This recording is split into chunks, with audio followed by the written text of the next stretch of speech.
So welcome to this lovely Wednesday afternoon. It's almost the end of May, hard to believe. We will spend the next hour focusing in on exploring storytelling, oral storytelling, sorry, in your K-3 literacy block with some strategies and routines of what that can look like. And if you got our pre-workshop email, you would have been directed to our website where you could get the handouts. And my name is Lisa. If we haven't met, I'm the program manager for POPEY and a teacher consultant, and I'm co-presenting with Jen today. So I'm in Vancouver, Jen's up in the Shuswap. And on our website, on the main homepage, here's a screenshot of it. If you click on that professional learning watering can, that takes you to the handouts for this session, where we had a print version if you printed ahead of time for note-taking. And there's also an electronic handout that has links to the videos and online resources that we're sharing. So if you're interested, even if you're not using the electronic handout now, you can refer to it later if you want to go back and check out any of the videos or other resources that we share. So our goals for this hour are looking at ways we can support students' emergent literacy skills, specifically focusing in on building up their oral storytelling skills through a variety of genres, activities, and mentor text. So as always, we share a collection of evidence-based strategies and routines for you to consider. Just like with anything, something resonates, take what works. And if something isn't a good fit for you or your students, depending on where you are, your role, your context, your setting, your geography, take what works and leave aside what doesn't. And that's a beautiful thing. We're all a little bit different and our kids are all different. So what works for me might be something different than works for Jen and for all of you. So hopefully we'll give you a few options for things that you might consider trying with your students. So we'll just do a really quick check-in. On the sheep scale 1 to 9, which sheep do you most identify with on this lovely afternoon? You can just put the corresponding number into the chat box. 3, oh my goodness. I was gonna say my hair can look like 3 at the best of times, even when I'm feeling great.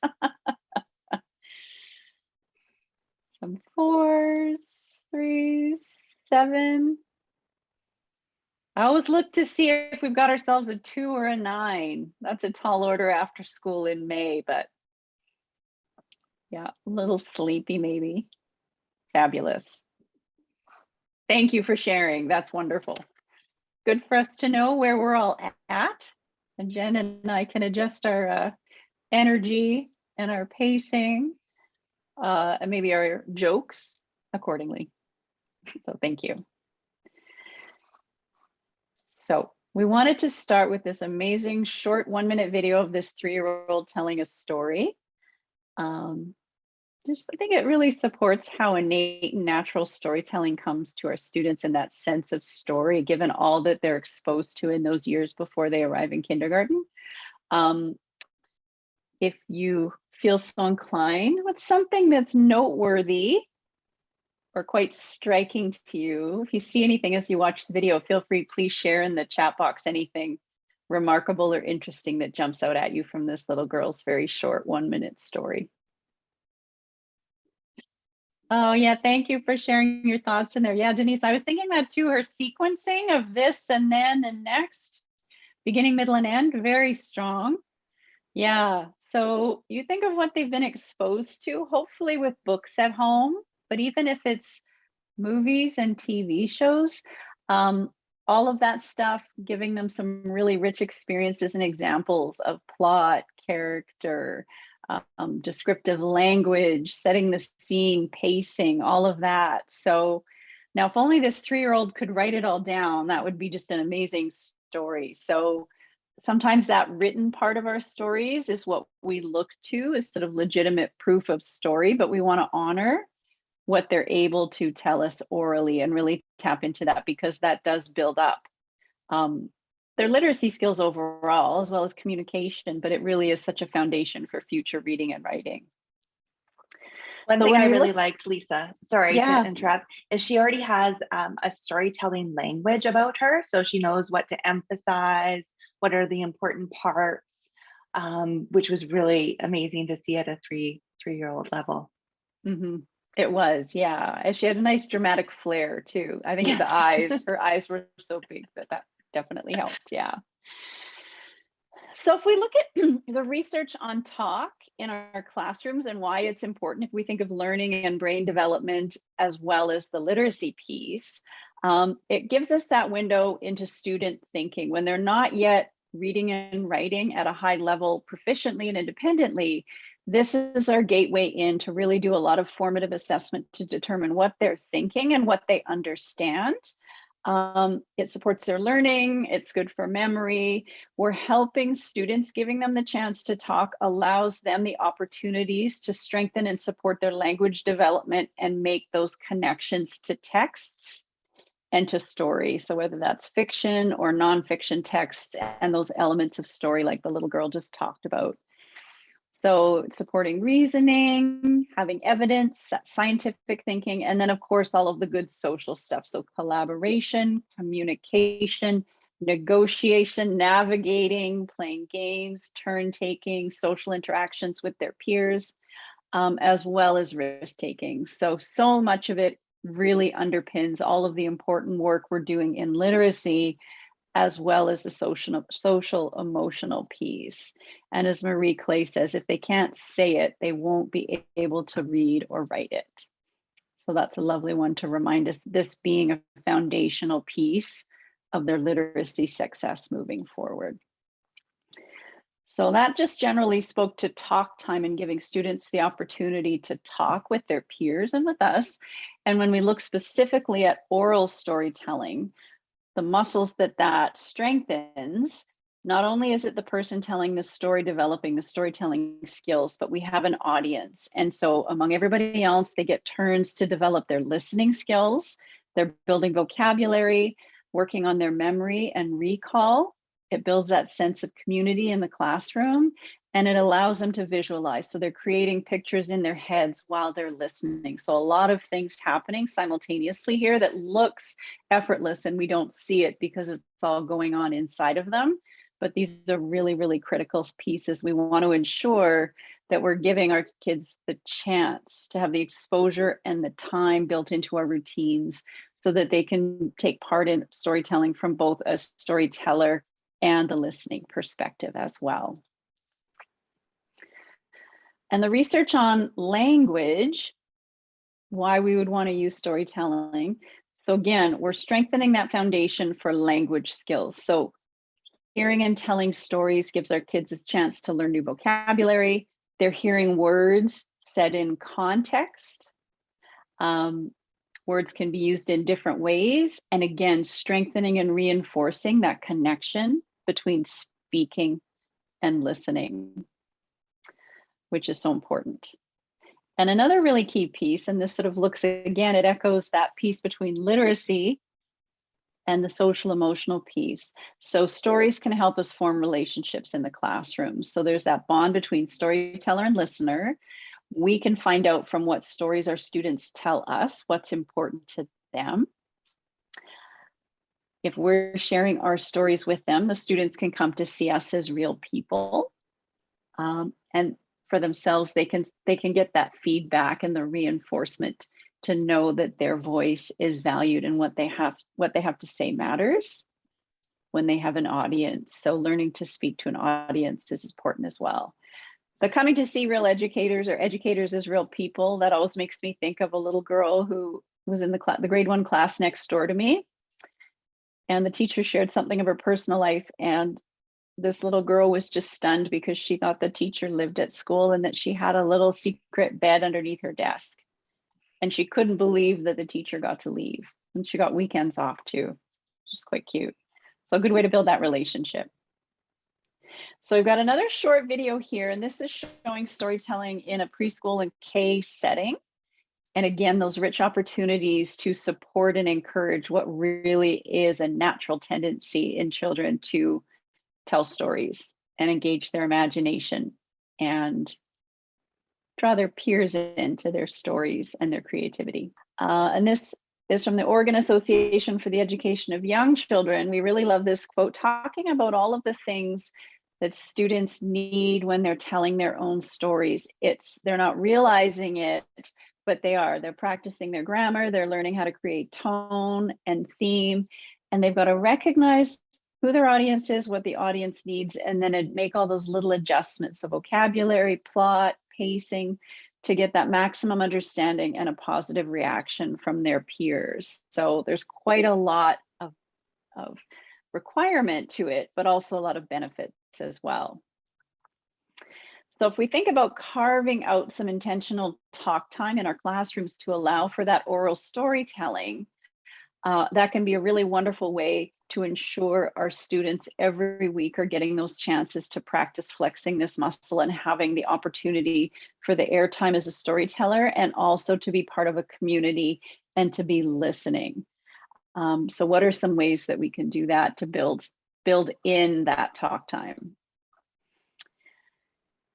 So having a talking circle, this comes out of Columbia's Reading and Writing Project, looking at the research on having a talking circle and a simple story. So I would first of all do this a few times with my whole class. So we'd all be one big circle, and I would lead and start it off to do the modeling and the demonstration, scaffold those steps slowly.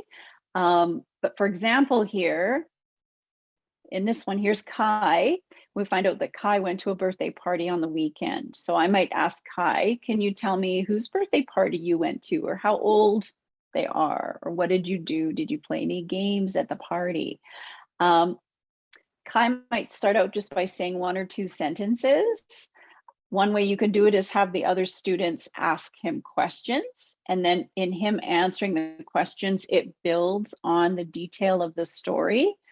Another way you can do it is have the students go around and have other students tell little bits and recall what happened with Kai at the birthday party this weekend. So it's building on the language, the repetition of it being told over and over again, and some of the memory pieces and the vocabulary as well. So not to mention, Kai is also getting to be the key storyteller, and it's about his life and a meaningful experience that he's chosen to share. So it's that point of connection and building a relationship with his peers, but then the peers know that they're going to get a chance as well to have their turn to share a story. And then they can work together as a team, as a small group, whole class first. And then this is something they could do in small groups once they got the hang of it, that they could do on their own and work their way around the circle and flesh out the ideas and the details of a simple story and expand it and have a really nice and intentional conversation that you could do a lot, even just with 5 minutes or less with your students. So thinking about how we can provide that time and the modeling and a demonstration as that scaffolded support to help students not only build the skills, but their confidence as oral storytellers and build up those language skills. So we're going to take a look at specific kinds of storytelling that we can engage our students in and dig into what are the benefits of each of the kinds of storytelling and what our students can get out of them. So the first one we're going to take a look at is personal stories. And this dovetails really nicely from what Lisa was just talking about, because she set up nicely how we could expand those personal stories in our morning meeting or a circle kind of format in our classroom. Now, the beauty of using personal stories is that this is the natural way that we talk with others. This is a natural way that we engage in social activity with others. And we start from a very young age asking our children, what did you do at the park today? Or what happened at the birthday party? So we're engaging in that, that idea that we want to hear stories from our students and that they get to own their voice and own their stories themselves. We also know, like as human beings, that this is naturally how we converse with other people. It's very common if you're meeting a couple of friends after Friday for a drink to sit down and say, you wouldn't believe what happened to me yesterday. So it's just a natural way that we have conversations with other people and let them know a little bit more about ourselves and what's happening. So in this way, our students can feel confident because they own their stories. They know them inside out. They cannot be corrected because that's their story. So it allows them to do a little bit more risk taking and embellishing, perhaps, if they want to. And of course, they're using that extended language to describe their experiences. And this is going to help their vocabulary development and their listening comprehension as well when they're listening to other people's stories. And what I think is one of the most important, and Lisa touched on this as well, is that it's really working on that muscle memory. So our students need to think about what came first, what happened next, what parts do I need to elaborate, what were the exciting parts. So working on that muscle memory as well as we're sharing our stories. Now, talking about making up new stories, we saw this beautifully at the beginning of the session today with the little 3-year-old that shared with us her made up story. And you can see, if we look at the basic ingredients of creating a story, that she had those down. She had a main character, which was her. She had a task, which was getting through the forest. Of course, the incidents, being attacked by the bears and the coyotes, and of course the double eye poke, which was brilliant language. Even the use of her words like startled, you can tell that she has that extended vocabulary to create that sense of story. And of course, having that resolution at the end of it. So this kind of storytelling is really emphasized and reinforced by our use of fairy tales in the classroom, of folk tales. They generally follow the same sort of story plot and storyline. So those can be really helpful as you're working with your students to develop this. And story workshops. So many of educators across the province are really engaging in story workshop with their students. And the beauty of this is that it's opening up a space for our students to really engage in story, but using their creativity, their mind, their idea about how a story is told, where they're going with their story, if it's more factual, if it's made up, if it's a personal story. So allowing that relationship between our students and materials, whether they're man-made or natural, to develop and design and create their own story based on whatever they're thinking. The beauty of this is that we're really giving a lot, we're honoring our students' voice, we're honoring the fact that they have a story to tell and that they can go where they need to go with it, and that they have people around them that are going to listen and hear and enjoy their story. So I'm going to give you a moment to think about this story workshop table and ask yourself, what stories can these colors tell? Because that is the prompt that is on the table for this picture. So you have 1 minute to write into the chat box, what stories can these colors tell? Fantastic. So many of you wrote about the colors of water, of sky, of being under the sea, of feelings, of friendships. Really thinking about tidal pools and flowers. Oh, so many wonderful things, plants and flower gardens, berry picking, ice and snow, jewelry, a day by the beach. So you can see how many different places our students can go with this based on their personal experience, what they have experienced and what they want to experience, the stories that they want to tell. When I saw this, I thought more of like an ice landscape. And so many of you wrote about water, which is so interesting. There's just, we give our students the freedom to explore these kinds of areas. Okay, we can also work with picture books. This is a really great way to engage our students, especially our students that are perhaps having trouble coming up with creating a story from scratch on their own. When we use picture books, it gives them a scaffold or a format that they can tweak, add on to, manipulate, but it gives them a format to start with. So we know that a lot of our picture book stories are funny, surprising, scary. So our students can take those emotions in that format, they can retell it in their own words, which really is great for that muscle memory of retelling, and also the sequence of events. And also they can change details of the story or endings. My students love to do that, especially with fairy tales. They get to choose stories that they're really interested in, and delve into them deeper and have that kind of relationship with the story where they take ownership for part of it. And then they can really describe what happened at the beginning, what happened at the middle, what happened at the end. This was my favorite part. This is why. I'm going to zoom in here. So there's so many different things that we can do when we're working with picture books. And it's, as I mentioned, a really great way for our students, a scaffold for our students if they're having trouble coming up with their own story from scratch. Okay, so jumping back to making up our news stories, let's take a look at a mentor text that can prompt our students in ways that they might come up with their own story, or we might work as a classroom community to come up with stories together. So what I would love for you to do is think about one of these ideas and come up with your own plot outline for a story you could tell.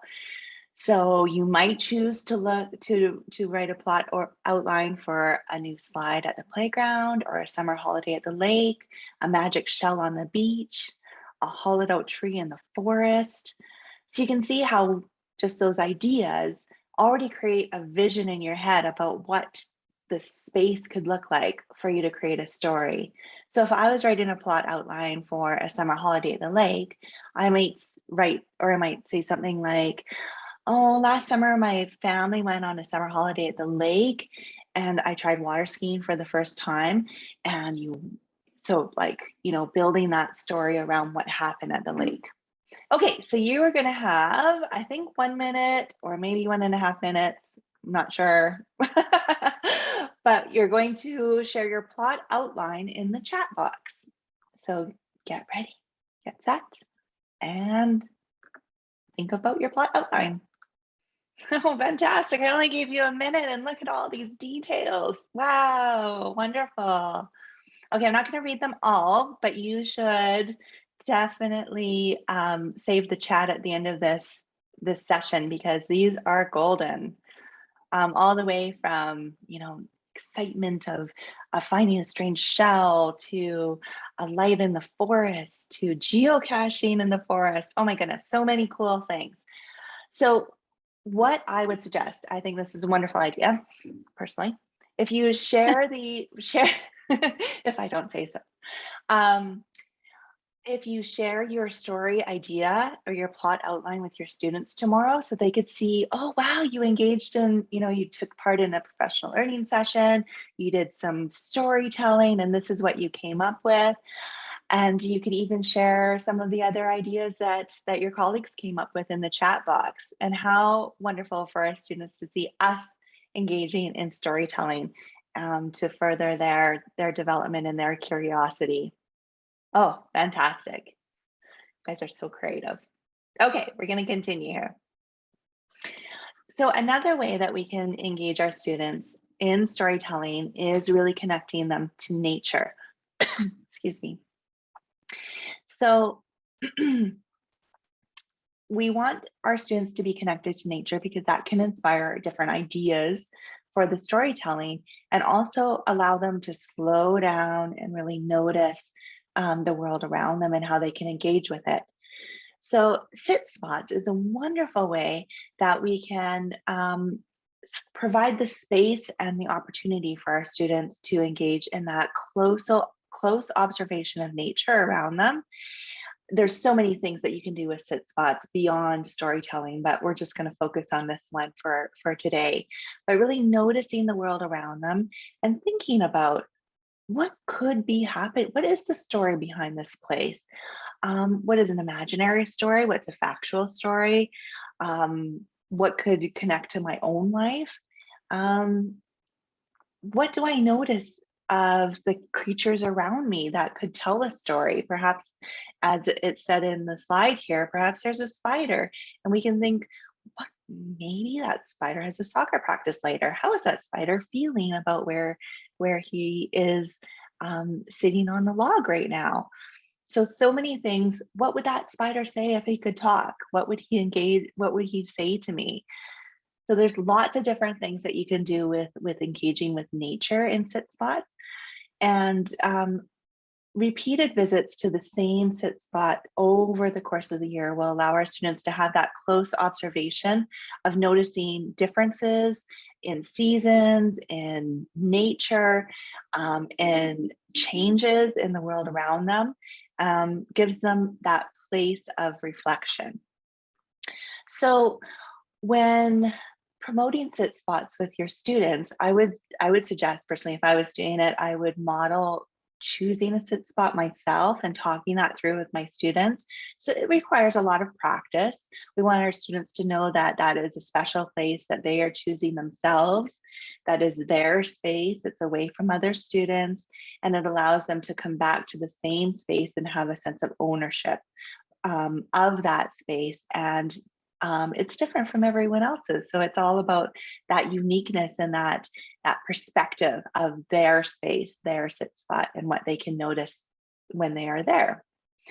So if you are in an urban environment, you can do this as long as you have insects that you can see around you and birds flying above you. So it does not have to be in the middle of a forest. You can just notice where you are in your own environment. Now I would love for you to think, what stories could this area tell?